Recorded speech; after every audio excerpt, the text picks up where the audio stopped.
pessoal, bem-vindo ao Pocá Podcast, o seu podcast de todas as coisas. Mais um, hein, Diegão? Mais um pra conta, papai. Mais um. Agradecer aos nossos patrocinadores, belíssima do Extra Sempre, nosso amigo Daniel. Grande Daniel. Ganhei desodorante esse final. Eu vi, você chegou lá, saiu todo daquele jeito. O Sônia também ganhou, tá? Ganhou também.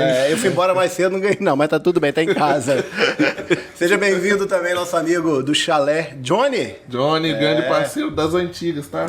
Chalé é referência ali na Praia do Morro, comida maravilhosa, bebida daquele jeito, né? Tô pensando lá hoje, tá? Tá pensando? Ó, sexta-feira, cara. Diz ele que vai, não sei, né? Dia de sexta-feira a mulher não tá deixando nada, não. Bah. Ave Maria, gaguejei aqui. Nosso amigo Caio também. Caio do Resenha. Resenha, um abraço pra você, Caio. Seja bem-vindo também aqui ao Pocá Podcast.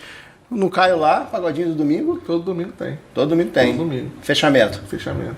E hoje nós vamos falar sobre espiritualidade, vamos falar sobre fé, igreja e a importância também da religião na atualidade, depois de um período muito difícil de pandemia. Na verdade, nós estamos dentro da pandemia, mas nós estamos nos sentindo fora de tudo aquilo que nós passamos, aquele pico principal. Estamos com ele aqui, pastor Rafael Vaillant. Seja bem-vindo. Fala, pessoal. Muito bom estar aqui com vocês, Diego, Thiago, Sony, com todo mundo que ouve o podcast Pocá. Capixaba. Bem capixaba. Muito bom estar aqui com vocês. Isso aí, muito obrigado. Hoje nós vamos começar o nosso assunto aqui de uma maneira bem leve, né? E eu estou muito feliz em tê-lo aqui conosco para falar de religião, que é algo tão importante para a sociedade. Sem dúvida. No âmbito geral, né? E falar de religião é falar de história também, né, pastor? Perfeito. E isso para nós é muito importante. Até para quem não tem religião, a religião acaba sendo importante Sem também, dúvida. porque a religião, de fato, ela é também algo que rege ali a sociedade, né?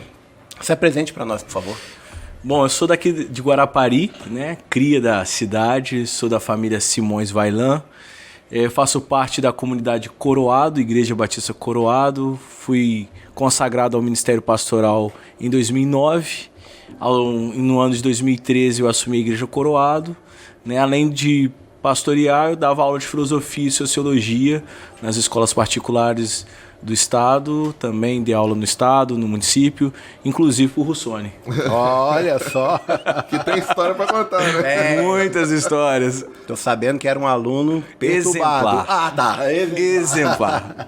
Isso é importante. Fala um pouquinho pra gente, pastor, da sua formação acadêmica. Então, eu me formei em teologia, depois eu fiz uma complementação pedagógica em filosofia, direito, e aí algumas especializações na área de religião, né? Filosofia da religião, ciência da religião e na área de educação também. Vem de família cristã? Sim, minha família era da Igreja Batista, da segunda Igreja Batista da cidade. Então, Entendi. sempre fui criado na igreja, né? Minha infância, participando ali das programações né, que tinham para criança, brincando de passar debaixo do banco da igreja na hora do culto. Né? Dormia no primeiro banco da igreja quando o pastor estava pregando, e aí fui criado nesse ambiente. E eu acho importante citar isso também, porque às vezes o pai e a mãe não têm a consciência do que é levar a criança, mesmo quando ela não entende muita coisa para a igreja, né? E isso tem um significado no crescimento da criança, né? É muito grande. Você constrói memórias afetivas, né? Então, quando você participa de uma comunidade de fé, você constrói o caráter, ajuda a construir a construção do caráter do seu filho, né? Então, muita coisa do que eu sou hoje é graças à igreja, né? Eu tenho sem dúvida a certeza de que a igreja contribuiu muito, Diego, na minha formação como ser humano, como cidadão, como líder, como pessoa que tem influenciado pessoas. Então, tudo que eu sou hoje é por causa da igreja. Quando ela funciona bem, a igreja é uma esperança para a sociedade. Sem dúvida nenhuma. E a igreja é formação mesmo, não tem outro significado. Ela ajuda pessoas, mas ela também forma pessoas. Sem dúvida. Ele falou agora, passou um filme na minha cabeça. Porque desde pequenininho minha mãe me levava pra igreja, sempre me levou, minha família toda católica. E é isso aí, eu brincava. Só não deu muito jeito, né? E brincava e fazia bagunça, mas assim, faz parte, cara. Ajuda no procedimento, com certeza. O crescimento, né, que nós temos, né, eu também cresci nessa coisa aí, nessa questão católica, até conversei um pouco antes com o pastor sobre isso. Quase virou padre, né? Quase virei padre, né? Isso fica para os próximos podcasts, quem me acompanha na rede social sabe. Mas de fato tem uma importância muito grande na nossa vida, né, como formação e tudo mais. Esse desejo, essa questão de ser pastor, desde sempre eu teve uma fase da vida que falou, pô, não quero isso, quero trilhar outro caminho, quero seguir profissionalmente outros caminhos. Como surgiu isso? Foi na adolescência.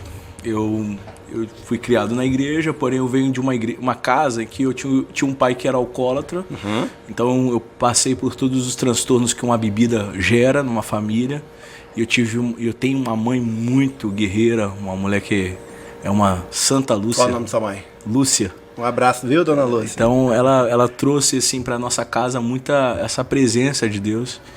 E aí quando eu tinha uns 12 a 13 anos, eu passei uma fase meio de crise, mas interessante, Thiago, que com 13 anos, eu lembro como se fosse hoje, né? Eu estava na igreja no domingo de manhã e era uma programação especial e na igreja estava sendo transmitido uma pregação pela televisão, aquela televisão caixote, e aí, tubão, né? Fita cassete, parece até demônio, né? 7 cabeças, 4 cabeças, né? E aí tava passando uma pregação naquele dia e o pregador, né, fazia um apelo para que jovens se vocacionassem. E com 13 anos eu decidi entregar minha vida para Jesus e realmente entendi que eu nasci para ser pastor. Foi ali que você sentiu o seu chamado? Foi ali que eu entendi o meu chamado. E interessante, dos 13 até os 18, eu nunca tive crise sobre a convicção que eu tenho, né? Até hoje eu permaneço entendendo que eu estou no centro da vontade de Deus. E não existe um lugar melhor para a gente estar do que no centro da vontade de Deus. A gente pode ter muitas coisas. A gente pode ter uma carreira, a gente pode ter uma fama, a gente pode ter dinheiro, a gente pode ter prestígio, mas o melhor lugar que um homem e uma mulher pode estar é no centro da vontade de Deus. E é isso que eu entendi, é isso que eu tenho vivido até hoje. E a sua formação foi na Batista mesmo? Foi. Eu me formei no Seminário Teológico Batista do Estado do Espírito Santo, né? E depois eu fui fazer a parte acadêmica, né, da teologia, porque até então a teologia não era um curso reconhecido pelo MEC. E aí em 2007 a 2008 eu fiz a minha formação teológica reconhecida pelo MEC, validei meu diploma, tudo mais, e caminhei um período acadêmico. Fiz a questão na UFES, né, Filosofia da Religião, e aí eu entrei na FTL, Fraternidade Teológica Latino-Americana, até 2015, tive um envolvimento com a Missão Integral, que é um olhar para o homem como um homem todo, né, corpo, alma e espírito. Deus não quer só salvar a nossa alma, né, o céu não começa quando eu morro, o céu começa quando eu estou em vida, né, o céu começa aqui agora. Oh, que legal, que legal. A igreja sempre está ligada a milagres. Sem dúvida. As pessoas que buscam a igreja, muitas vezes elas estão passando por uma necessidade ou algo muito difícil. Rafael é um milagre? É. Rafael é um milagre, sem sombra de dúvida. E por isso, né, Rafael quer dizer ele que cura, Deus que cura, né? Então eu sou filho, né, da promessa, eu acho, da minha mãe. E eu acho que eu, né, tenho essa dimensão de entender que a minha vida é um milagre. E eu vivo esse milagre. Né? Casado? Casado com a Brenda, 12 anos, pai da Pietra, que tem 7, e do Vicente, que tem 2. Em um momento de relacionamentos descartáveis, e você com 12 anos de casamento, inclusive nós vamos falar sobre isso um pouco mais à frente na nossa conversa, as pessoas estão desistindo de lutar e descartando mais fácil. Sim, isso é a atualidade, né? E os dados dizem exatamente isso.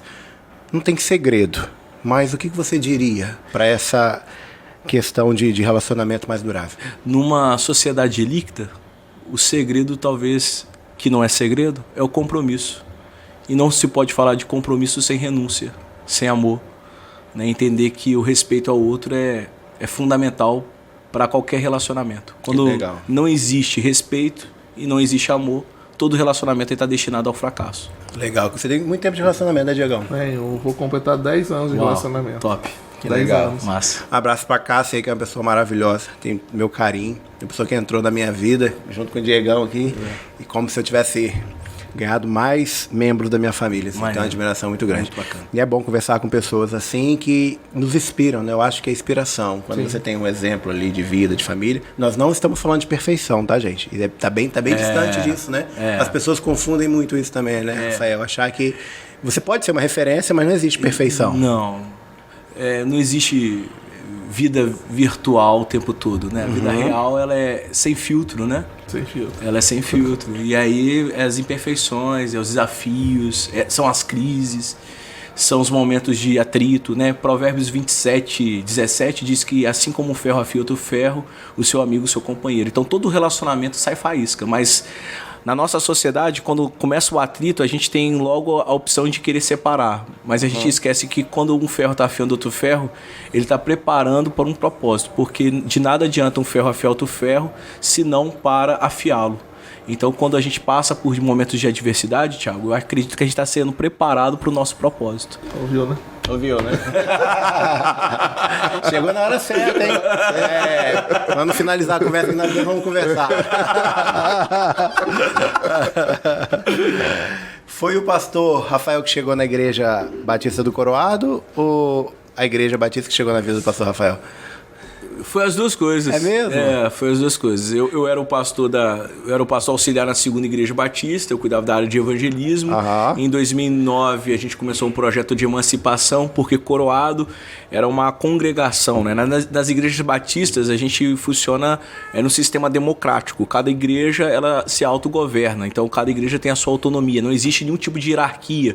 Eu amo o Abdala, mando um beijo aqui para ele. É o pastor da primeira igreja batista da cidade, pastor Rafael Abdala. Então a gente não tem uma hierarquia. Apesar dele estar na primeira, ele não intervém na igreja Coroado ou em qualquer outra igreja. Se ele está na primeira, ele continua ao lado ali. Né? Exatamente, irmão, né? Somos irmãos, né? Então essa é a parceria que a gente tem. Então eu entro na igreja Coroado a partir do momento que eu sou o pastor de evangelismo da Segunda Igreja. Então era uma congregação, um grupo de 71 irmãos que se reuniam lá.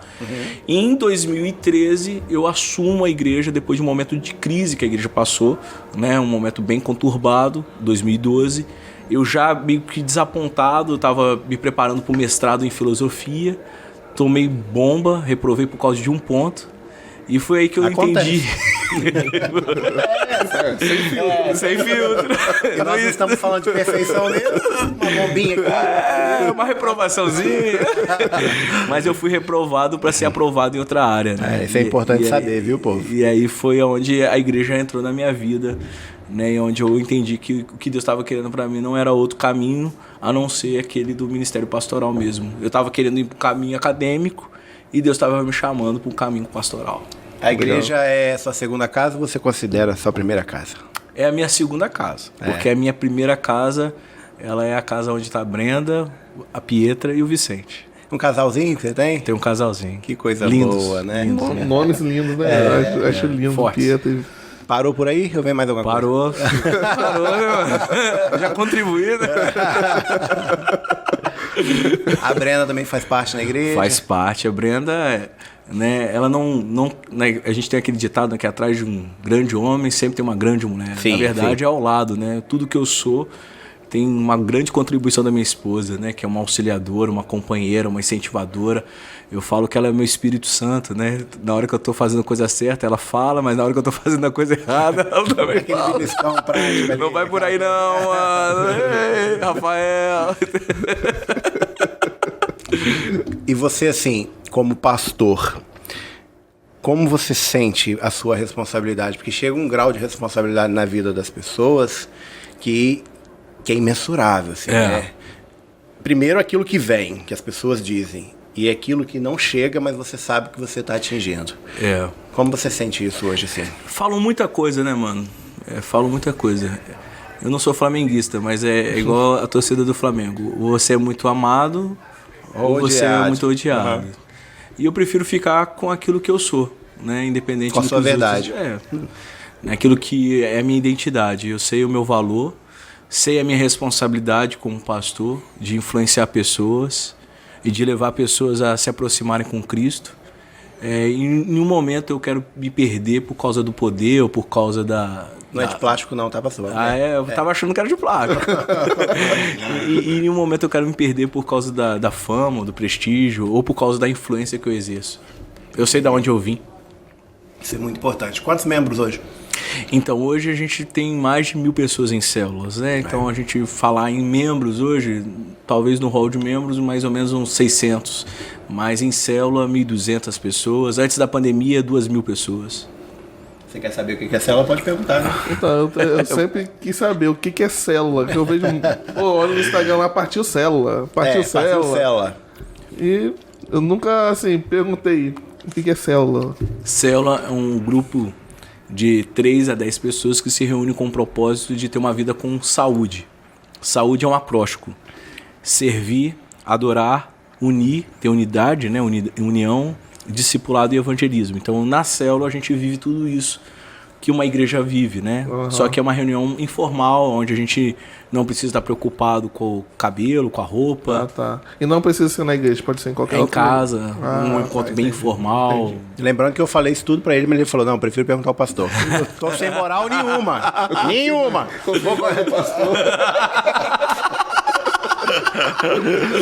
Eu tô sem moral, mas tá bom. A gente vai continuar a conversa assim mesmo. Vamos afiar. Mas até o final eu vou pegar.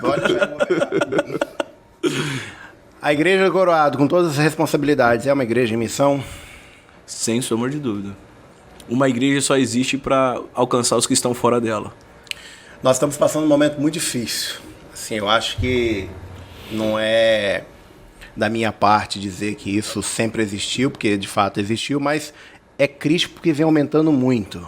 A pobreza no nosso país, no nosso estado, no nosso município, tem tomado conta das pessoas. E cuidar de pessoas, eu acho que isso é essencial.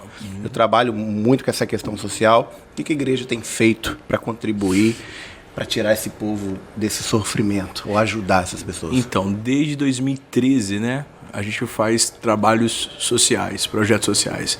A gente começou a usar o espaço da igreja em 2013 para dar aula de jiu-jitsu, muay thai, circuito funcional, até zumba a gente colocou na igreja. Isso humaniza também, né? Exatamente. E depois a gente começou os cursos profissionalizantes, né? Bolo, barbeiro, costura, manicure, depilação. Integração é fundamental, né? Tudo isso, cursos de alfabetização, alfabetização de jovens adultos, reforço escolar. Então a gente sempre pensa, Thiago, numa igreja que sirva a comunidade. Entendi. E assim, eu acredito que a igreja ela pode fazer doações de cesta básica, de roupa, isso tudo é muito relevante, mas isso não transforma a vida das pessoas.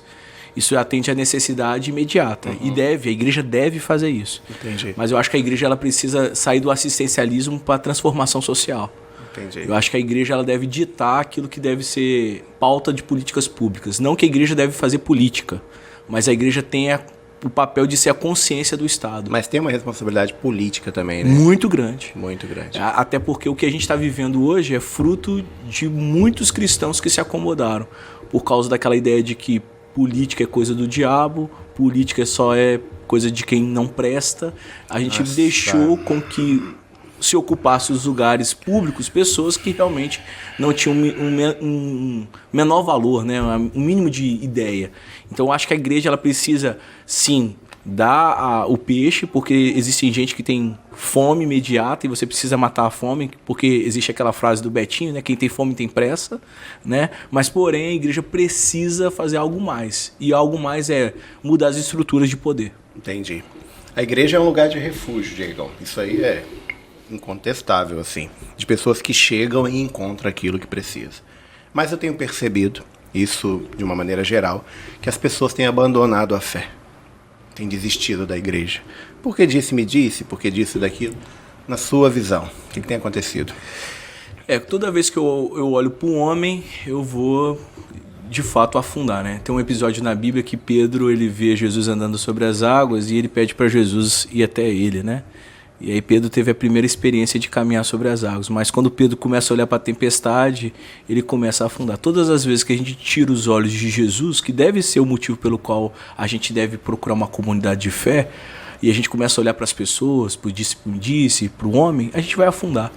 E as pessoas elas procuram geralmente o imediatismo, elas procuram o hedonismo, né? A busca pelo prazer. Eu quero um lugar que extravasa, libera tudo, joga pro Preenche ar. meus egos. Eu quero ser feliz antes de mais nada. Né? Como a música já dizia, né? Como o canto já se manifestava. Então as pessoas elas não entendem que não existe vida sem passar pelo processo de sofrimento, de dor. Né? Não existe prazer o tempo todo, não existe um lugar só de alegria o tempo todo. E tem gente dentro da igreja que só ocupa espaço, assim, né? É assim, ela quer ocupar um espaço e não permite que outras pessoas cresçam também voluntariamente às vezes, por coisas pequenas. E eu tenho pessoas ao meu redor que deixaram a fé, né, a manifestação de ir à igreja, por pessoas. Né? Sim. Nunca por Cristo, mas por pessoas. Assim. Eu falo que todas as vezes que a gente procura ser reconhecido, todas as vezes que a gente procura ser visto, a gente está procurando o objetivo errado. Porque quando eu entendo o que eu faço, para quem eu faço, eu jamais vou deixar de fazer o que eu faço. Então, se eu faço para Cristo, independente de qualquer coisa, eu vou continuar seguindo as coisas que eu faço. Então, acho que é importante as pessoas que estão assistindo a gente entender assim, ó, se você trabalha numa comunidade de fé, seja ela qual for, não olhe para o pastor, não olhe para o líder, olhe para aquilo que Deus chamou você para fazer e faça com zelo, faça com graça, faça com amor, porque o amor nada compra, nada paga, né? É algo imensurável, é algo que não tem preço. Isso é importante, né? O pastor falar, conversar, porque eu acho que o ego está na frente de muita coisa. Qualquer coisinha, vou sair da igreja porque fulano é isso. O padre não falou comigo, o pastor não falou comigo. Aí. Não me visitou, não deixou fazer aquilo. Cara, você não tá ali chamou por causa fulano disso. e não me chamou. Fez uma festa em casa e não me convidou. Fez na célula eu não fui. Tá convidado pra minha cela, Diego. Vai comigo. Vamos, partiu. Demorou. A igreja de todas as idades? Eu acho que uma verdadeira igreja deve ser uma igreja geracional, onde o idoso e uma criança convivem em harmonia. Isso é Não importante. uma igreja que só preza pela juventude ou só preza por uma geração idosa é uma igreja que está destinada a morrer, né? E por falar de juventude, a juventude é uma classe muito visada ali, né? E alguns jovens procuram incansavelmente ali a graça de Deus, a misericórdia. Isso é incontestável. Porém, o maior desafio do jovem hoje é a castidade. E isso tem feito com que os jovens desistissem da fé, né? Essa é uma temática também da Igreja do Coroado. Você sente isso, que é um desafio muito grande? No mundo em que o sexo ele virou tão fácil, se manter puro é algo difícil, né? E a gente está falando não é só... Porque a gente tem uma concepção muito equivocada de casamento, né? Na Bíblia não existia cartório. O casamento era o sexo, né? Então hoje a gente desconstruiu o sexo, o ato sexual, a simplesmente uma noite, a uma ficada. E a gente entende que deveria ser com compromisso, com responsabilidade, com pureza, com amor, com intenção realmente de assumir algo verdadeiro e genuíno. Então hoje o sexo ele se tornou algo banal, né? Eu vou numa festa, eu me relaciono com 4, 5, 6, e aí é descartável, algo que é tão puro, tão bonito, tão sagrado, e que hoje se torna algo tão banal, tão comum, tão descartável, né? Como se fosse algo assim, né? Sem nenhum critério, né? Então a gente precisa repensar essa questão do sexo, né? Algo que realmente é a castidade, a pureza, a santidade. Quem ama espera, né? Como já diz o Nelson Júnior, né? Quem ama cuida, quem ama preserva, quem ama respeita. Então o amor tudo espera, tudo crê, tudo suporta, como diz Paulo. E diante dessa mesma temática, eu conheço jovens que se casaram para não ter a relação sexual. Porém, duraram 2 meses. Muito. Isso é uma verdade, Sim, isso acontece. sim. O que o pastor deixa de recado para essas pessoas que têm o casamento por essa questão? E tem essa questão e tem gente que casa porque, né, fez sexo. E aí, porque fez sexo antes do casamento, eu vou casar agora porque eu tenho que resolver o problema. Senão, né... Então, acho que isso não deve ser o fator principal. O sexo nunca pode ser o fator principal de um casamento. Eu acho que o amor deve prevalecer. Prevalecer. Né? E aí é aquela ideia de que eu não vou encontrar ninguém perfeito. Casamento não é feito de pessoas perfeitas. Casamento é feito por 2 pessoas imperfeitas que mesmo assim decidiram amar apesar das imperfeições. Então, eu acho que eu tenho que estar disposto a entender que o casamento é feito com base nisso, no respeito, na cumplicidade, no companheirismo. Porque aquele que pensa, né, quando o cara é solteiro, fala assim, nossa, eu vou casar, vou ter sexo todo dia, né? Esquece, hein?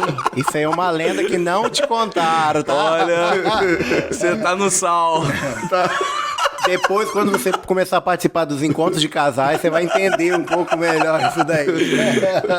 Então você não pode basear a vida a dois no sexo, porque o que mantém um casamento Mas não é isso não é sexo. muito da juventude, pastor? Sim, é a falta da orientação. Eu acho que É o falta mais imediatismo, informação, né? É achar que vai resolver a vida a dois por causa de casar e agora eu tô liberado a transar. Eu falo essa questão da juventude porque eu tenho um casal de amigos, são casados, e eles conversando comigo, né? Eles disseram assim, e eles falam isso pra todo mundo, por isso que eu tô contando. Tiago, nós transamos uma vez por ano. Mas eles viajam, eles estão juntos, eles são cúmplices um do outro, eles estão próximos.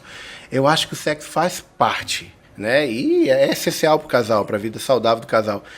Mas você vê, por outro lado, tirando por esse casal, lógico, né? Essa cumplicidade, o amor com que eles vivem. Perfeito. E o respeito E lógico, são 60 anos, um tem 60, outro tem 62, mas vivem assim. Eu falei, quero chegar lá igual vocês. Porque você sente o amor, o cuidado, o bom dia, o boa tarde, o boa noite, aquela coisa de preservar, de zelar, de levar a toalha para o outro, de perguntar se o outro almoçou, se o outro já jantou, se está precisando de alguma coisa, mesmo não estando juntos no ambiente. Você pega o celular um do outro, assim, é bonito. E eu tenho aprendido, é uma amizade até nova que eu tenho. E eu tenho aprendido muito com eles. Eu falei, vocês são referência para mim.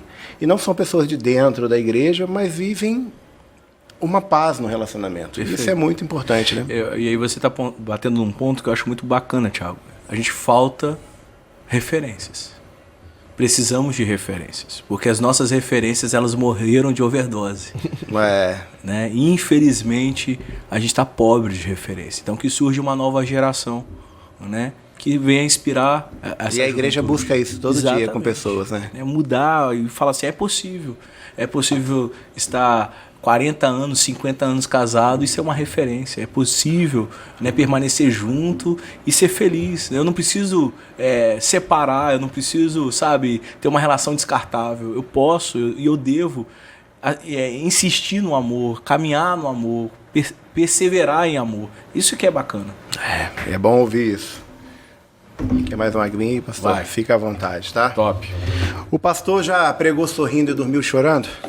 Eita, muitas vezes. Essa foi boa, cara. Essa aí é pergunta de seminarista, mano. Muitas vezes, porque pastor é humano, né, mano? É humano, né? Pastor não é um super-homem. Apesar de viver coisas extraordinárias, pastor é gente. Então o pastor sente como todo ser humano sente, né? E às vezes carrega um fardo um pouco maior, porque ele sente a dor do outro, você né? carrega o fardo da sua família, você carrega os seus fardos, você carrega o fardo dos seus líderes, você carrega o fardo das pessoas que você atende no gabinete. Você acaba carregando o fardo da cidade, porque você vê problemas da cidade que não são solucionados e que deveriam ser solucionados. E essa responsabilidade política que eu falo da igreja também, porque a igreja não pode ser uma igreja conformada. Se ela enxergar algo fora do lugar, acho que ela deve se manifestar de alguma maneira, né? E assim, é bom o pastor falar sobre isso, porque quando se constrói uma sociedade, a igreja ela é fundamental e relevante. Sim. Né? Independente se for municipal, estadual, a nível Brasil, a igreja é de fato muito importante. Testemunhos dentro da igreja. Eu gosto de tocar sobre isso. Eu sei que são milhares, né? O pastor está sempre próximo dos milagres, dos testemunhos, das pessoas que falam. Um que tocou assim o seu coração, que você fala, poxa, Tiago, esse chamou muito minha atenção e glória a Deus por isso. Então, eu poderia falar muitos aqui, mas eu vou falar um que bem recente, assim, né? Foi um testemunho que não foi diretamente um milagre no aspecto, talvez, físico, né? Mas que envolve a dignidade da pessoa. A gente estava lá no Lameirão, no dia 18 de dezembro, a gente fazendo uma ação, um impacto social. E de repente uma senhora veio e me abraçou, né? E falou assim, pastor, eu te amo, eu sou seu fã, sou sua fã. E eu vou, não sabia que eu tinha fã. E ela começou a falar assim de uma forma muito carinhosa comigo. E aí eu falei assim, olha, ela falou assim, olha, pastor, eu sou muito grato a Deus pela sua vida e pela igreja do Coroado. Porque no ano, né, ela falou o ano, eu fui lá e fiz o curso de culinária. E aí aquele curso mudou a minha vida. E não só isso, eu tinha um filho que estava nas drogas. E porque ele fez o curso de barbeiro, hoje ele tem 2 barbearias. Poxa, que legal. Nossa, E aquela história ali, ela foi como uma flecha, assim, sabe, no meu coração. Eu falei assim, cara, vale a pena. Né? E assim, esse foi um testemunho que eu falei assim, cara, e eles não são da nossa igreja, né? São pessoas que estão lá no Lameirão, ali, mais especificamente naquela localização do Bico do Guará. E ali eu fiquei assim, cara, vale a pena, muito a pena fazer o que a gente faz. E outro testemunho de gente que estava nas drogas, sabe? Gente que cuidava do tráfico. E que a igreja, a mensagem do evangelho chegou, né? Não é a mensagem da igreja, né? Porque nenhuma igreja é dona da mensagem, né? A mensagem é uma só, é Cristo, né? Cristo. E aí quando a mensagem do evangelho chegou na vida desse camarada, e aí eu lembro que o dia do batismo, né? O camarada tava muito feliz e na hora que ele entrou no batistério, parecia que a igreja ia cair, sabe? Parecia que tava na La Bombonera. Aquela coisa assim. Final de Copa foi de lindo Libertadores demais, do mundo. lindo demais. E aquilo ali eu fiz assim, e esse é o milagre. Esse é o poder do evangelho. E assim, Diego e Thiago, e você que está ouvindo a gente, eu conheço muitas entidades, muitas associações, partidos políticos, né, tem todos eles o meu respeito. Mas nada e nenhum deles se compara ao poder da igreja. Só a igreja pode transformar a vida das pessoas como ela transforma. É a mensagem do evangelho. E é uma maneira mais direta também, direta. Né? Maneira mais direta. E o que eu acho mais interessante é que na igreja o rico e o pobre podem sentar do mesmo lado. E devem sentar do mesmo lado. E ser tratados com o mesmo pronome. Irmãos. Irmãos. Né? Isso é muito importante. E um abraço desse compensa qualquer pedrada, né? Porque, como você disse no início da nossa entrevista, na nossa conversa, no nosso bate-papo, tem aqueles que não gostam, aqueles que falam, e esse abraço compensa, né? Esse abraço redime, né? E eu falo assim, que quando vem essas palavras, são os bálsamos, né? São ali Deus trazendo o azeite sobre a ferida, né? Sobre as pedradas que a gente toma. Porque só é criticado quem se propõe a fazer alguma coisa. Quem fica em casa o dia todo, né? Assistindo qualquer outra coisa ou falando mal dos outros na rede social, não vai ter tempo para propor fazer coisas nenhuma. Então quem se propõe a fazer alguma coisa sempre vai ser criticado por ter se levantado para fazer. Então se você não quer ser criticado, continue sentado na cadeira aí em casa. Mas se você quer fazer alguma coisa, levanta da cadeira, seja protagonista e vai fazer alguma coisa. Mas saiba, você vai ser criticado. Tem um preço. Tem preço. Tem preço. Pastor, qual a sua opinião sobre aquelas igrejas que vendem milagres? Eu achei que você ia perguntar qual é a minha opinião sobre. Obrigado. Rossoni, sobrou pra você. Deixa pra outro podcast, né? Outro podcast. Vamos fazer uma outra entrevista com a pergunta do Rossoni. Qual a minha opinião daquelas igrejas que vendem milagres? Não são igrejas. Não são igrejas. Milagre não pode ser vendido. Esses dias eu estava trocando de canal ali, né? Que eu sou antigo ainda, viu? Apesar de ser digital influencer e tudo mais, eu gosto muito de TV ainda.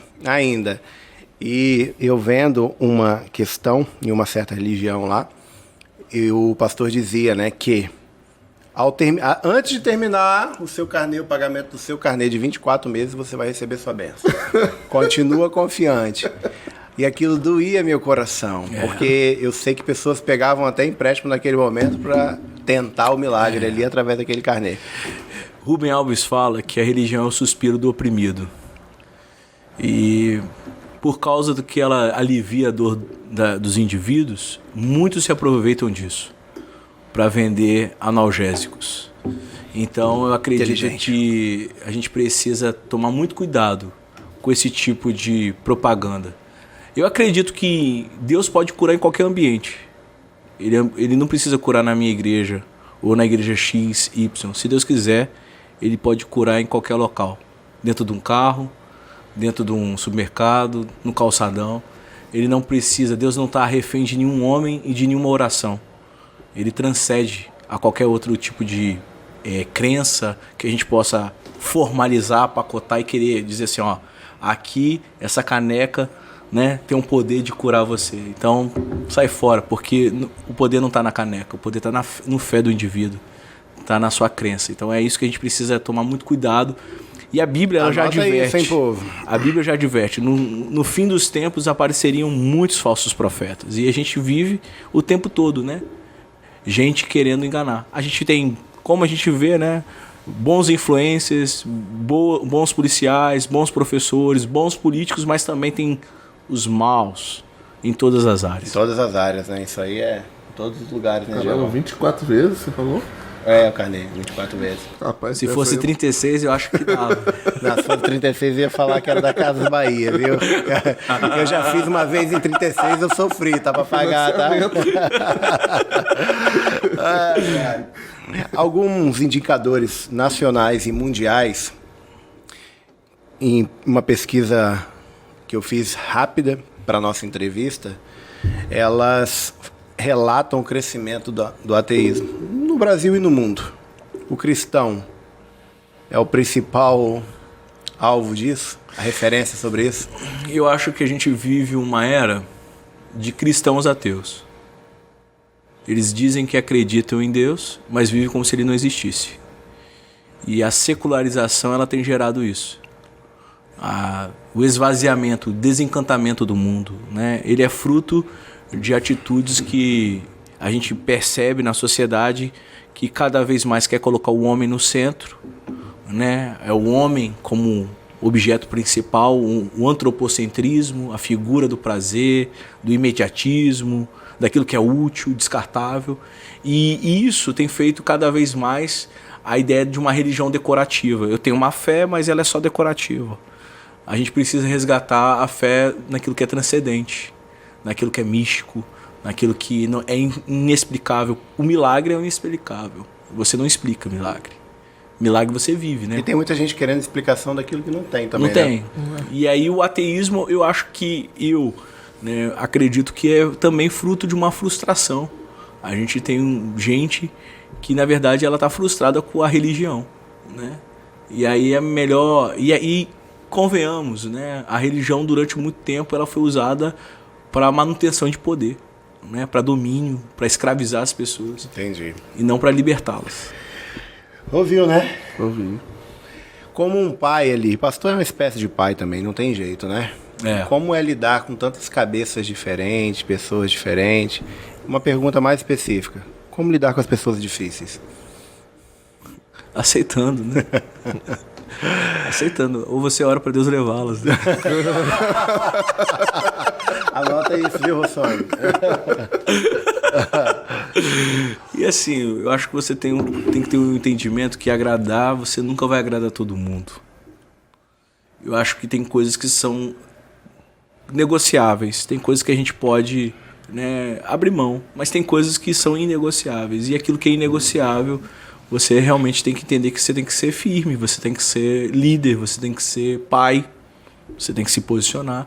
E apesar disso, alguns vão entender, outros não vão entender. E aí vão ficar no caminho. Tem gente que começou comigo, que hoje já não está mais comigo, porque entendeu que... Eu costumo dizer que a vida é de quem chega, mas de quem vai também, né?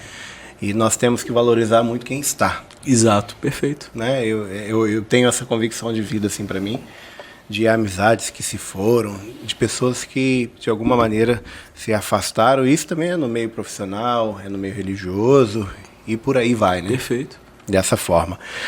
Como nós fazemos, pastor, para não paralisar num tempo em que as coisas estão cada vez mais difíceis, os sonhos estão esgotados, as pessoas estão cansadas, desacreditadas? Como conseguir fazer com que a pessoa tenha esperança em tempos tão difíceis? Ressignificando a nossa fé. E aí, Diego, acho que fé não move os braços de Deus. Fé move as nossas pernas. E outra parada que a gente precisa entender é que fé não é para facilitar. Porque a gente coloca a fé como se fosse uma lâmpada, né? A gente dá uma estregadinha, sai o gênio, a gente faz 3 pedidos e aí, pá, né? Se for mineiro vai pedir queijo, né? Se for capixaba. Muqueca.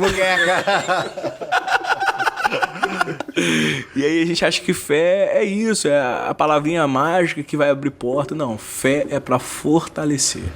É para que a gente continue perseverante rumo ao sonho que a gente tem. Então fé não move os braços de Deus. Fé move as minhas pernas e faz com que eu me torne mais forte, resiliente em rumo ao objetivo que eu tenho. Então acho que a gente precisa ressignificar a ideia de fé, porque a ideia que se teve muito tempo de que fé fica inerte, deitado eternamente em berço esplêndido, né? Esperando a coisa acontecer. Não, quem tem fé provoca. E aí tem uma coisa interessante, Thiago, que todo milagre na Bíblia ele foi provocado. Todo milagre na Bíblia ele tem a seguinte, a gente pode tirar a seguinte lição: foi pessoas que foram até Deus. Foram pessoas que tocaram em Deus. A mulher do fluxo de sangue, ela tocou na barra lá. O Bartimeu, o cego que estava na beira do caminho, ele gritou por Jesus. Né? O Jairo, ele foi até Jesus. Né? A mulher que sofria, né, com a questão da perda do marido, e os 2 filhos dela estavam sendo ameaçados de levar como um escravo. Ela foi até Eliseu, o profeta. Então, todo milagre, ele é provocado. Então, a gente precisa entender assim: você quer milagre? Provoque os céus. Olha só, anota isso aí também, viu, Digão? Esse é um corte. Esse é um corte. E para aquelas pessoas, pastor, que veem a igreja como um supermercado, vamos assim dizer, né? Eu vou lá buscar algo. Buscar algo. Só que, assim, as pessoas estão atrás de milagre o tempo todo, mas esquecem do processo da vida. Esquecem do agradecimento, esquecem de sentir a presença de Deus. Pedem muito, agradecem pouco. E isso entra dentro de uma rotina, e isso eu estou falando de âmbito geral, em todas as religiões, assim. Sim. Né? O que você diria para essas pessoas que perdem ali essa consciência de que Deus também você precisa ser grato, né? Por tudo que você já é, não por aquilo que simplesmente você quer. Às vezes o desejo do seu coração não é a vontade de Deus. Perfeito. Como que fica essa situação? Eu falaria para elas não deixarem de continuar indo, porque uma hora a chave vai virar. Porque eu posso ir à igreja mais por uma questão de querer ir atrás de um milagre, mas em algum momento eu vou entender que o milagre não é a coisa mais importante. O mais importante é o Deus que gera o milagre. Então, em algum momento a chave vira. E eu acho interessante a gente pensar que igreja é lugar para todo mundo, para todo tipo de gente. E a gente começa a criar um estilo de igreja que todo mundo tem que ser muito perfeito para estar lá. Não, cara. Eu acho que na igreja tem que ter... A igreja é acolhedora? Tem que ser. Ela é acolhedora? Tem que ser. Eu acho que a igreja ela tem que acolher todo mundo. Então vai ter o cara que vai estar lá com o entendimento correto, porque que ele está lá, mas vai ter gente lá porque está olhando para uma menina querendo ter um relacionamento com ela. Deixa eu te falar uma coisa, perguntar. Como que seria a entrada de um travesti hoje na Igreja Batista do Corado? Olha, ele seria muito bem-vindo, né? Ele vai lá assistir a celebração, a gente vai abraçar ele, vai amá-lo e vai respeitá-lo, mas entendendo que a gente entende que o estilo de vida, a opção que ele está levando, a maneira como ele enxerga a vida, precisa ser a maneira que Jesus enxerga a vida. Não a maneira que o Beltrano, que o Ciclano, mas a gente tem que apontar para Jesus. O que Jesus pensa a respeito disso? O que Jesus pensa a respeito da mentira? O que Jesus pensa a respeito, né, da droga? O que Jesus pensa a respeito de tantas outras coisas? Então, a mesma maneira, essa pessoa deveria pensar, né? E ela seria levada, não por mim, mas pelo próprio Jesus, a repensar a vida dela. Como todos nós somos levados, né? A todo tempo eu sou levado a repensar meu estilo de vida. Eu preciso ser uma metamorfose ambulante, né? Paulo vai falar que a gente precisa renovar nossa mente o tempo todo. Romanos 12, 2. Rogo, pois, irmãos, pela compaixão de Cristo, que não vos conformeis com esse mundo, mas renovai-vos pela renovação do vosso entendimento. É metamorfose. Então, Raul Seixas já copiou Paulo aí, né? Então, a gente precisa ter a nossa mente mudada o tempo todo. E quem muda qualquer tipo de pessoa não é pastor, não é padre, não é líder religioso, mas quem muda a pessoa é o Espírito Santo. Deus é radical? Deus é radical. Deus é radical. Por quê? Um Deus que prefere morrer na cruz do que matar a humanidade, esse cara é louco.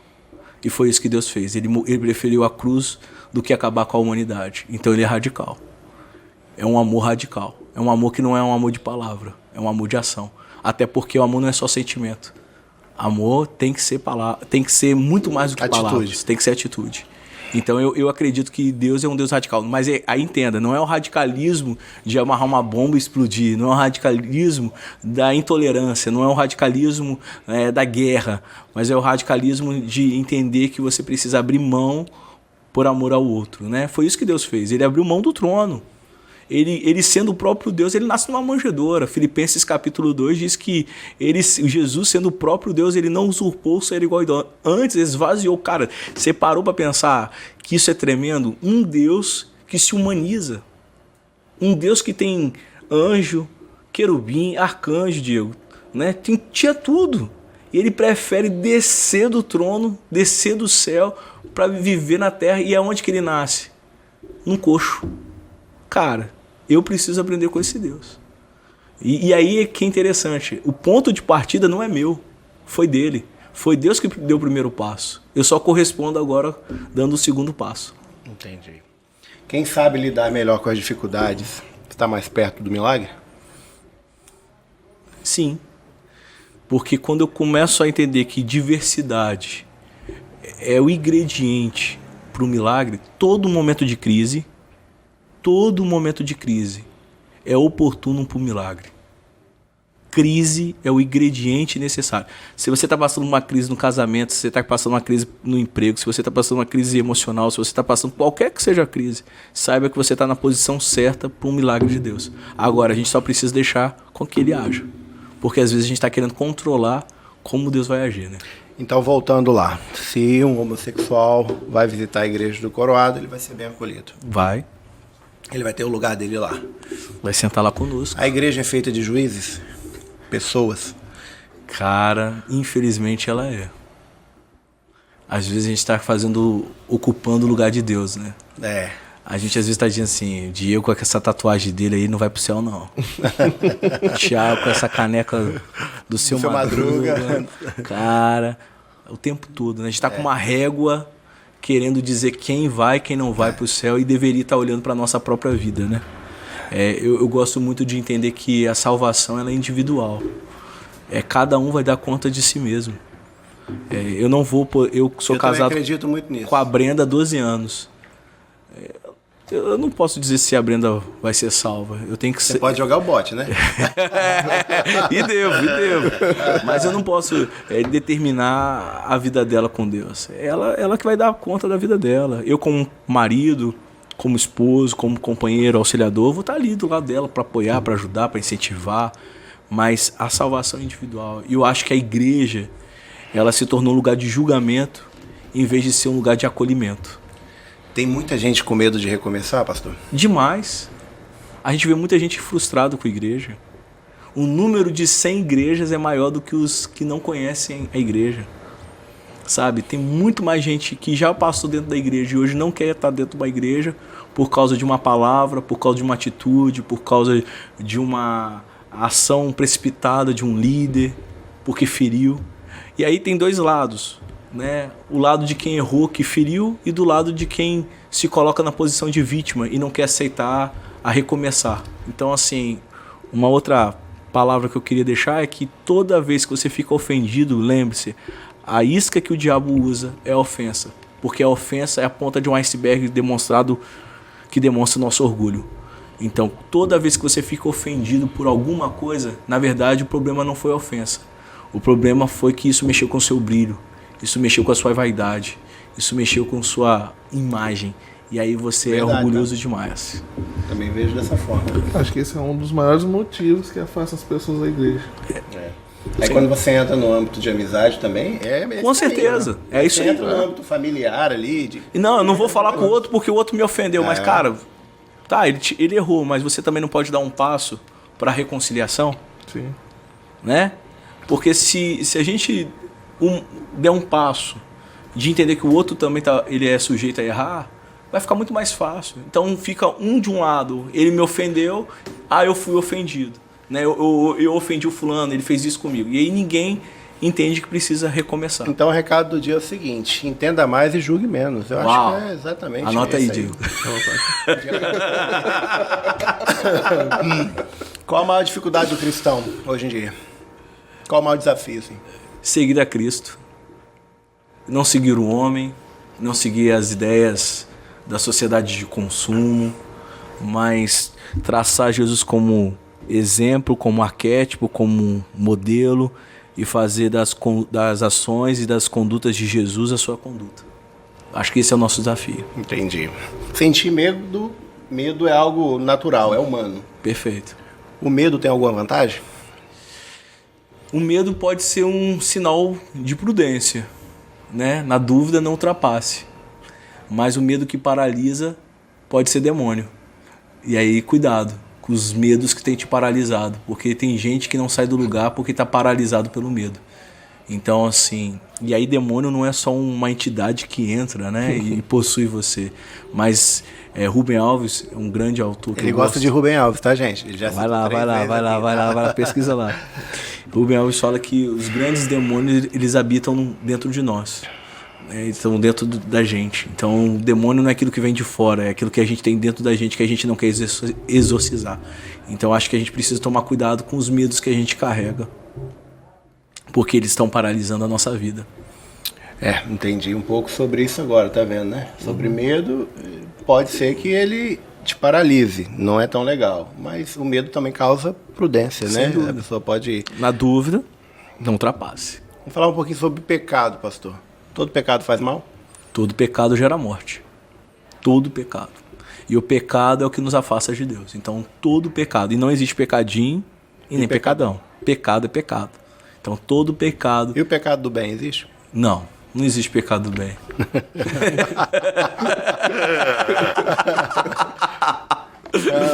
Essa é nova. Mas tinha que ter, né? Uma coisa nova, né? Porque, pelo amor de Deus.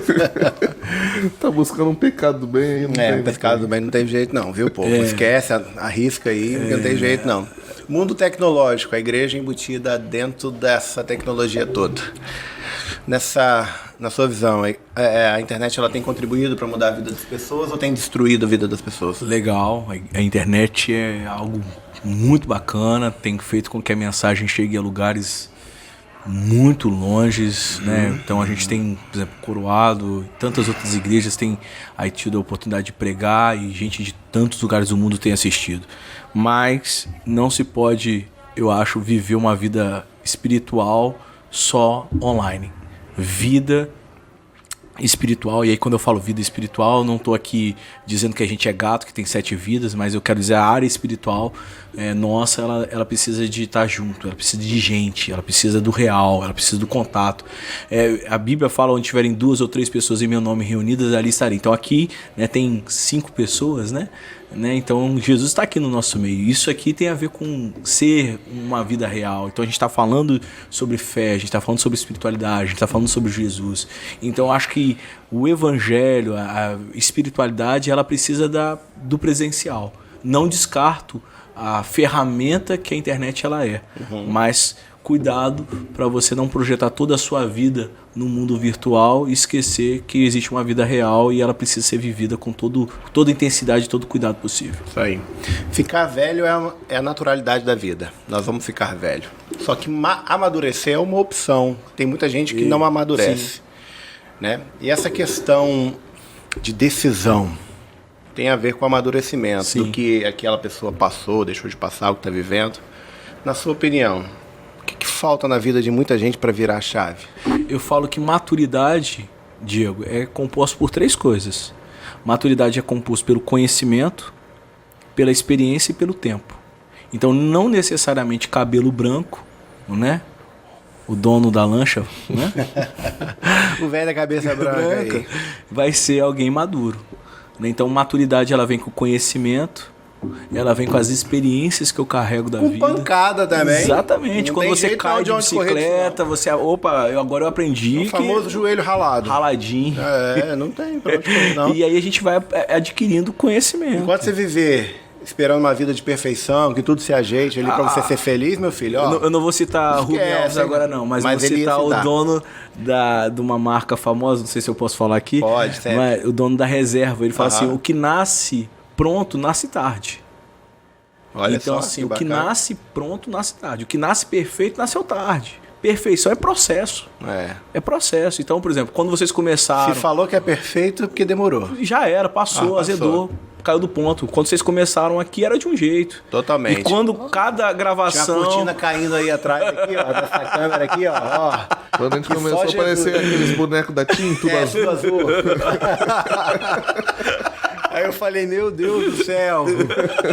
Que isso? E aí, cada edição, cada gravação, cada semana, vocês foram aperfeiçoando isso. Então, assim, acho que a maturidade, a gente precisa entender que ela é fruto de uma caminhada. Não existe vacina para ser maduro. E as pessoas estão deixando tudo pra amanhã. Você depois. O mal do depois eu nosso faço, século é procrastinar. Depois eu vejo, Amanhã eu resolvo. Amanhã eu resolvo. Amanhã eu coloco Amanhã em eu ordem minha começo, casa. Amanhã eu começo a academia. Amanhã isso Amanhã foi eu pra mim, faço. tá? Procrastinação é Falar em academia, hein? amanhã, né? Segunda-feira. Segunda-feira. Leandro, 5 segunda-feira já, Leandro. Aqui, ó. Tá difícil pra mim, viu? Tá chegando. Tá chegando, hein? Até dezembro, meu povo. Eu entro de novo. Pastor, a igreja é um lugar pra todos? Podemos dizer assim? Todos, sem dúvida. É lugar para o homossexual, para o rico, para o pobre, para o negro, para o branco, para o pardo, para o amarelo, para o índio, para o de esquerda, para o de direita. E falar em esquerda e direita, povo, esse ano tem eleição. Vou pedir pra vocês aqui, por favor, não se matem, não. Não, tá? Não percam amizades, não briguem no grupo da família. Porque a política tem uma importância muito grande. Ao invés de discutir, de perder uma amizade, disso ou de outro, procura se inteirar do assunto, saber um pouco mais, vai atrás de informação, antes de passar fake news, de dizer isso ou aquilo outro. Fica meu conselho aí, tá? Boa. E por falar de briga de família, o que é mais fácil, pastor? Perdoar ou pedir perdão?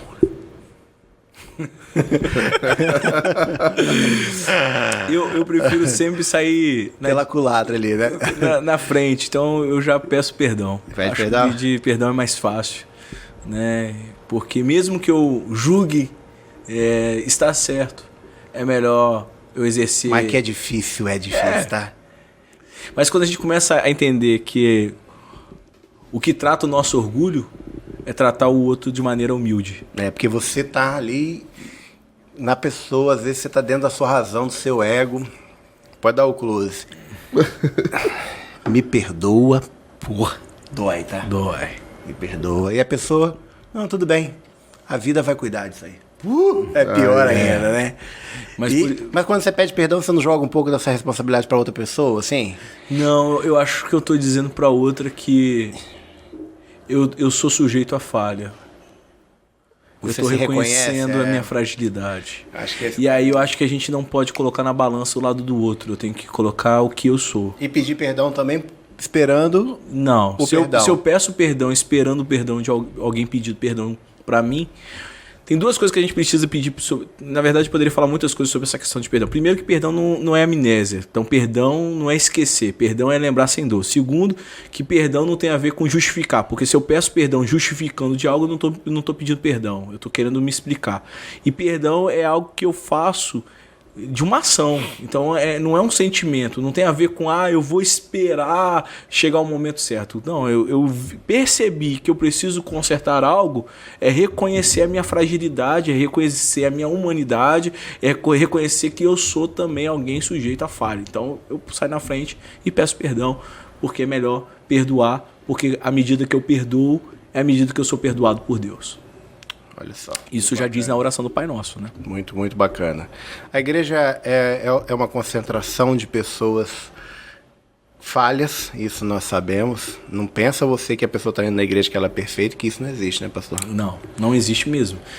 Eu falo que igreja é lugar para pessoas imperfeitas. Igreja é lugar para pessoas doentes. E ir na igreja é o reconhecimento disso também. Sem dúvida. Quando eu estou na igreja, ou quando eu reconheço a necessidade de estar indo à igreja, eu estou reconhecendo que eu estou precisando de algo, eu estou reconhecendo a minha imperfeição, eu estou reconhecendo a minha fragilidade. Por isso que eu recorro à igreja. Então, o senhor vai deixar um recado agora aqui para aquela pessoa que tem muito tempo que não vai à igreja e por algum motivo ela está assistindo esse vídeo e essa mensagem foi exclusivamente para ela. Miserável, procura uma igreja.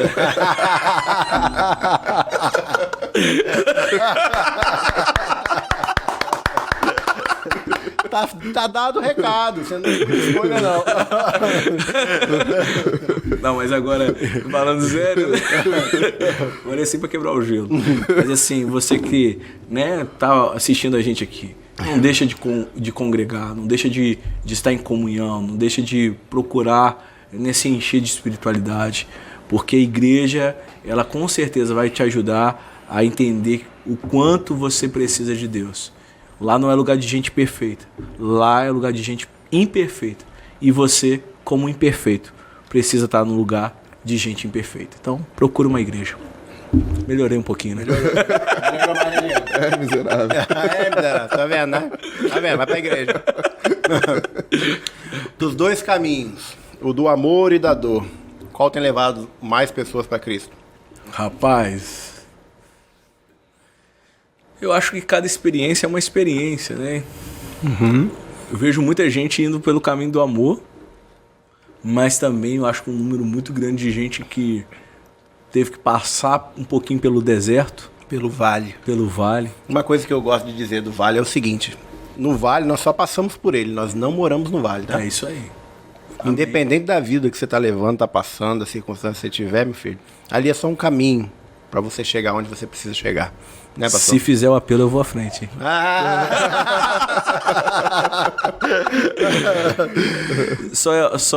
Só existe topo da montanha quando a gente passa pelo vale. Verdade. Só existe terra prometida quando a gente passa pelo deserto. Então a gente precisa entender que os processos da vida, né? A dor é o que vai gerar para mim o resultado que eu quero, né? Sem dor, sem glória, né? Sem dor, sem glória. Então é necessário. Então eu acredito que Deus trabalha da melhor forma. Deus é pedagógico. E a pedagogia de Deus é certa e na dose certa para cada indivíduo. Então ele sabe que a maneira como ele trata o Diego não vai ser a mesma que trata o Leandro. Nem a forma como ele trata o Leandro vai ser a mesma do Russone. Então cada um vai ser feito de acordo com a sua medida, conforme a sua multiforme graça de Deus. E cada um tem um encontro também, uma maneira diferente, um jeito, né? E nessa longa estrada da vida, a gente vai encontrar com ele em algum momento. Vai sim. Com certeza. Então, Só que, diante disso tudo, nós precisamos de pessoas também que nos levem, né? Acho Perfeito. que o caminho fica mais fácil também, né, pastor? É a ideia da cruz, né? O nosso relacionamento precisa ser vertical, mas ele precisa ser horizontal. Então ele é vertical, nós precisamos de Deus, mas nós precisamos também de pessoas.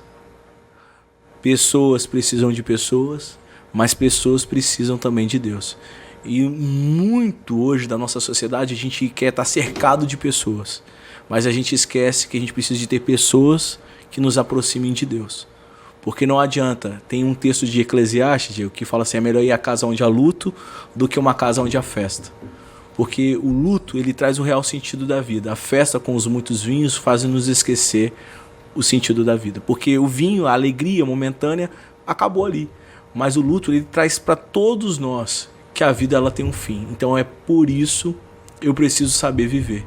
Por isso eu preciso saber com quem eu estou andando. E se essas pessoas estão me tornando um tipo de gente melhor, um ser humano melhor. Mas eu não preciso só pensar no tipo de pessoas que eu estou andando, mas também eu preciso pensar no tipo de gente que eu estou me tornando para melhorar as pessoas com as quais eu estou convivendo. Isso é fato, né? Você tá, às vezes, com uma pessoa ali na sua vida próxima, uma amizade, que for. Se essa pessoa tiver a intenção de te fazer bem, ela consegue. Ela consegue. As pessoas, e se ela tiver a intenção também de lascar a tua vida, ela vai lascar. Consegue também. Ela vai lascar a tua vida, viu? Mas assim, então é muito importante saber aí com quem você anda, com quem você tá caminhando. Isso aí de fato é muito honesto também. Quem é Jesus Cristo pro pastor Rafael?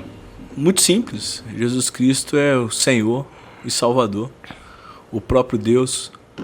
João capítulo 1 fala que no princípio era o Verbo era Deus, todas as coisas foram feitas por ele, e sem nada que foi feito se fez, e o Verbo se fez carne e habitou entre nós, e vimos sua glória como a glória do unigênito do Pai.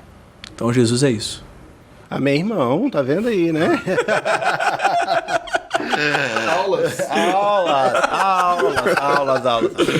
Dias de culto na igreja do Batista do Coroado. Quarta, às 20, domingo, às 10 da manhã e às 19 horas. Inclusive, seu Thiago e seu Diego, vocês estão convidados para estar lá. Muito obrigado pelo convite, muito obrigado. Russone também, tá, Russone? Tá bom, Russone? Vambora. Faltou a perguntinha do Rossoni. Gente, se vocês souberem o quanto ele tá vermelho aqui, vocês não têm noção do quanto tá vermelho. Vai ter a perguntinha do Rossoni? Vai ter a perguntinha do Rossoni? Não vai ter não sou pago pra isso. Hoje ele tá soltinho, tá igual arroz. Hoje ele tá soltinho.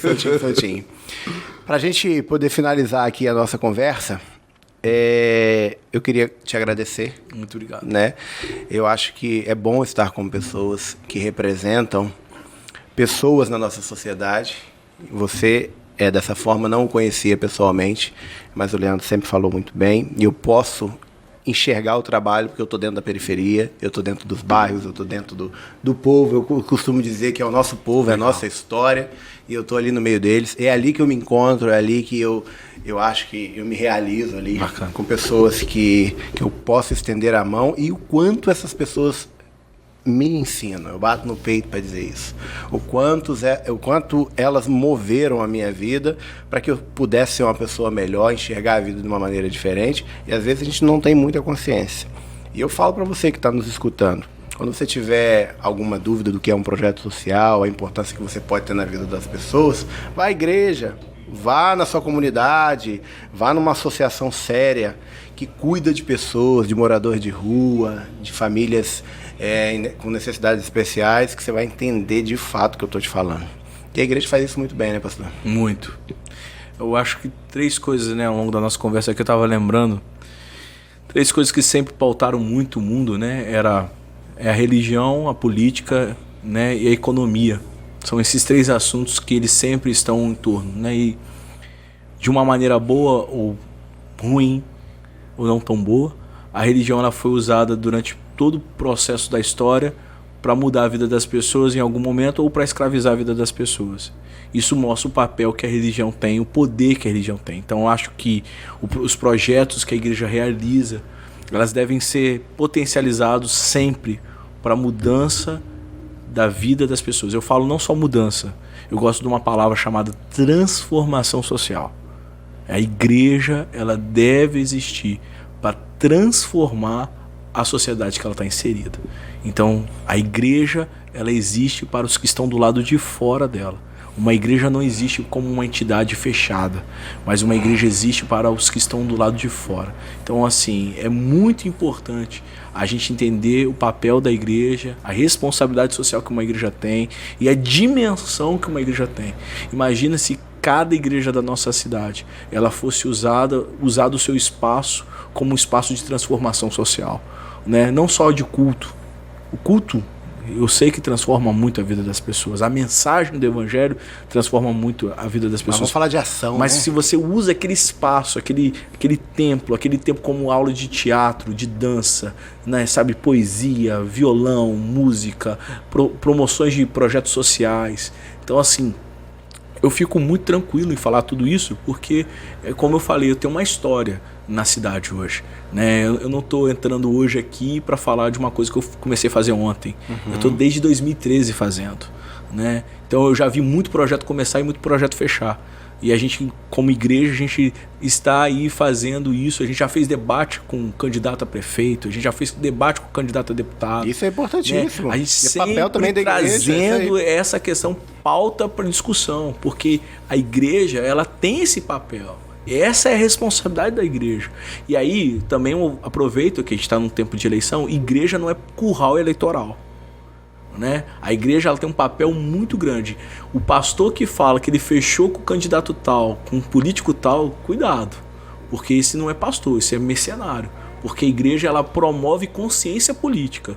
Ela não escraviza as pessoas e faz com que as pessoas... Né, uma vez eu estava numa mesa fazendo um trabalho de direito, e aí chegou uma pessoa que era candidato da época, e ele falou assim pra noiva dele, né? Falou assim: olha, eu fui almoçar com um pastor tal, e o pastor tal falou lá que a igreja dele toda fechou comigo por causa de um telhado que eu ia dar pra igreja dele. Então, logo, esse pastor que fez isso, ele não é um pastor, ele é um mercenário.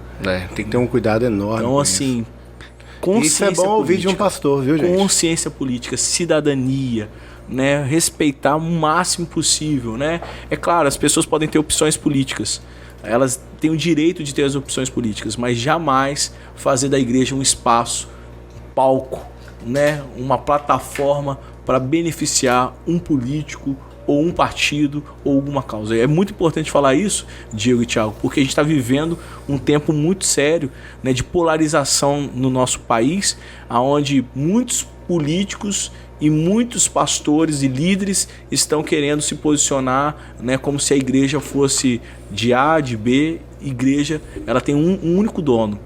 Eu acho que o dono da igreja deve ser Jesus Cristo.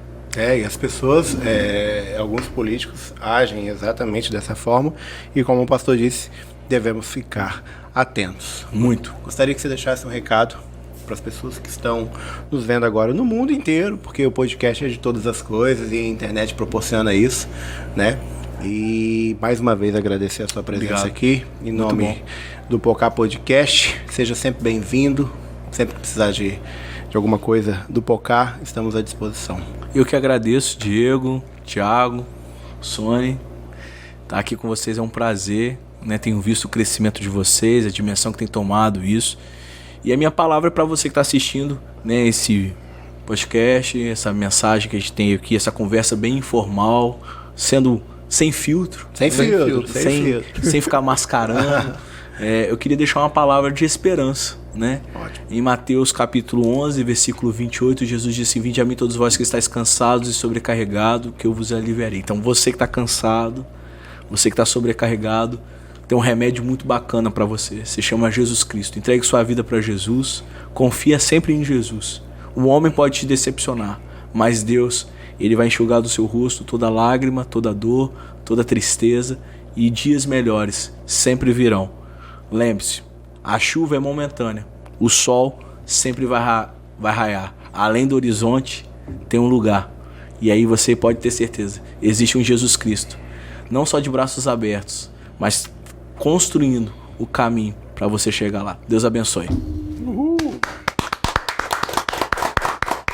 Excelente. Diegão, pra gente finalizar, o pessoal tá perguntou no último vídeo da onde veio essa mesa, Diegão. Então, essa mesa aqui é do nosso parceiro Gian, da Table Dreams. Olha Vamos só. deixar o arroba dele aqui, tá, Rossoni? Tá, Rossoni. Abraço, Jean, abraço. E essa mesa é de milhões, né? Essa mesa de milhões. Lindona. Todo mundo que vem aqui fica doido com essa mesa. Linda. Bonita mesmo a mesa. Agradecer aos nossos patrocinadores. Para você que ainda não se inscreveu no canal, chegou a oportunidade agora, clica aí, ativa o sininho. Fica aqui nosso agradecimento. E em breve tem mais. Esse foi o Pocá Podcast, o seu podcast de todas as coisas.